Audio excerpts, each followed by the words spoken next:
Hello everyone, KV-2 Enjoyer here and welcome back to a new Sprocket episode. Today I am building the YT12 and there's a funny story behind this. Let's say I already built the YT12 and as a matter of fact it is the tank you saw at the beginning of the video, but I was editing the YT12 video and by mistake I completely corrupted the footage. So I had to restart all over again and make a new YT12, and the one I made already will be used as a test tank for the early war period, which means that I will test my models, my designs of the early war period against that test tank, and as I already did with World War I and interwar tanks.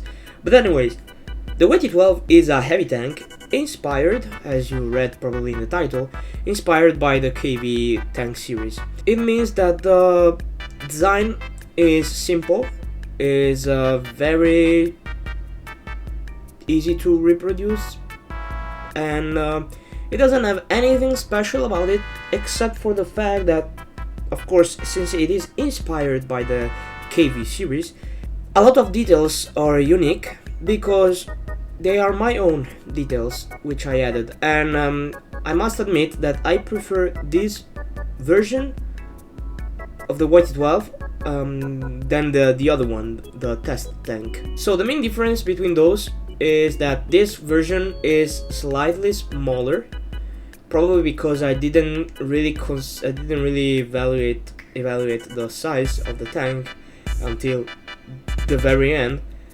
But still, the tank is one of my favorite tanks I made so far, and there's nothing really special about this tank. I already mentioned it in the when I tried to make the other video, but the tank has a 75mm gun.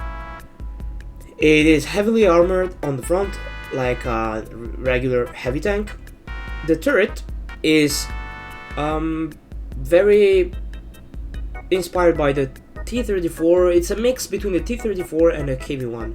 So in the previous design I made, the turret was ugly. I had an idea on how to make it, but I was not satisfied and I had to scrap it and make a new turret again. But still, the final result wasn't as good as I hoped, as I wished.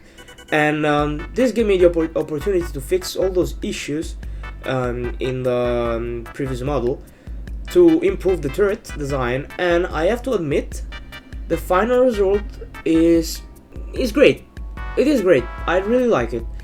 And maybe the turret, the only issue of the turret, the final result is that the turret may be a bit too small, which is not an issue, at least not always, but considering this is a heavy tank from the early war period, I should have probably increased the size of the YT12, but the final result is still very satisfying.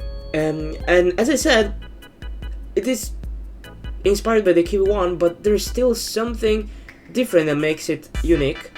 At least in my opinion, it gave off the impression to be sort of a main heavy tank or a base for future designs. For example, if I removed the turret and I modified the upper top of the chassis where the turret is laying, I could create a new anti-tank vehicle.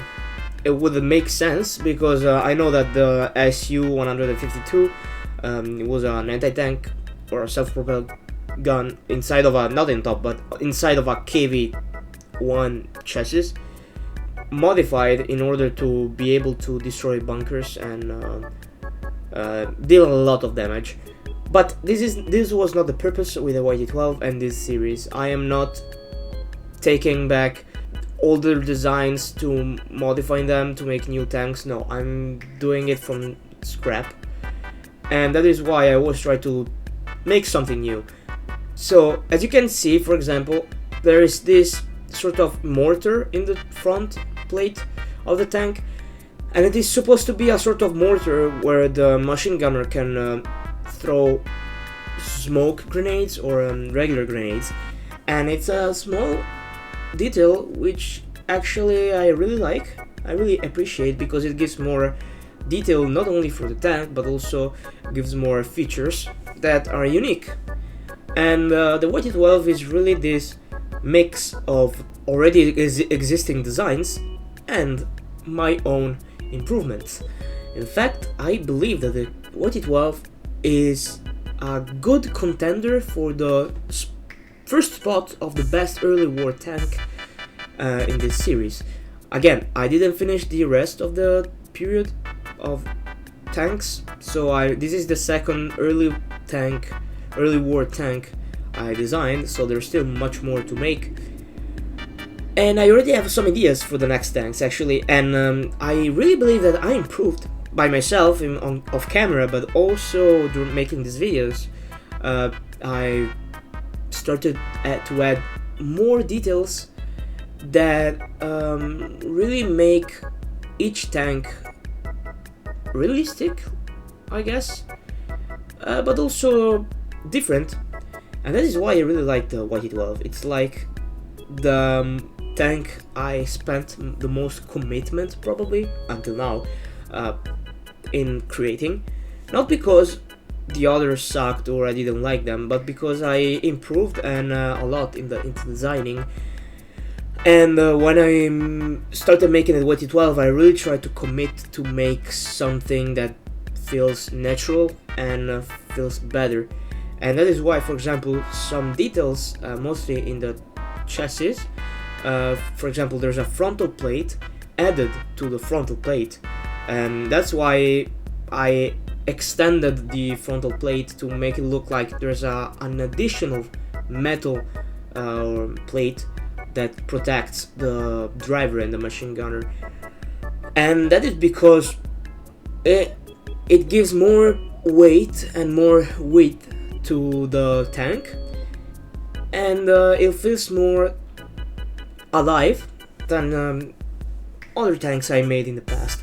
And I feel like that, and this is more out of the subject with the YT12, but I feel like that in the future there will be more designs that will follow this sort of commitment, and I really hope to go through it further and to finish off this series, to continue into something more. And that is why I really like Sprocket.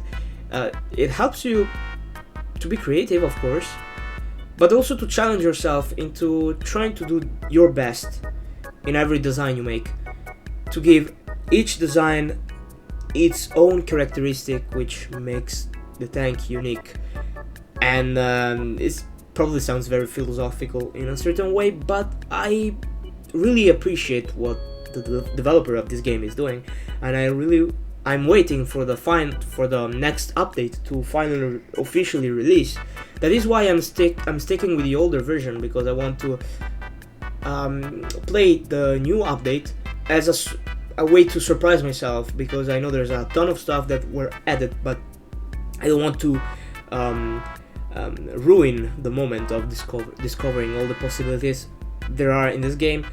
And going back to the YT12, so the YT12, speaking of statistics, it has a great cannon which deals a lot of damage to all tanks. Doesn't have too much of a penetration.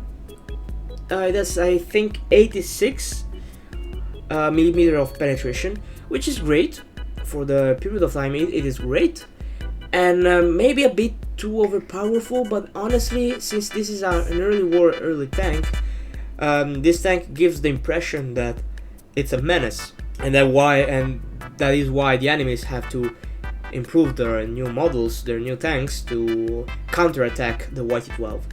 And by fighting the other version I made, the other version of course has more weak spots, because with this design I managed to fix those, and the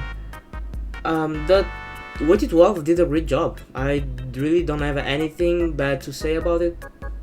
Maybe just the mobility, but really it is balanced. I don't really have anything to say.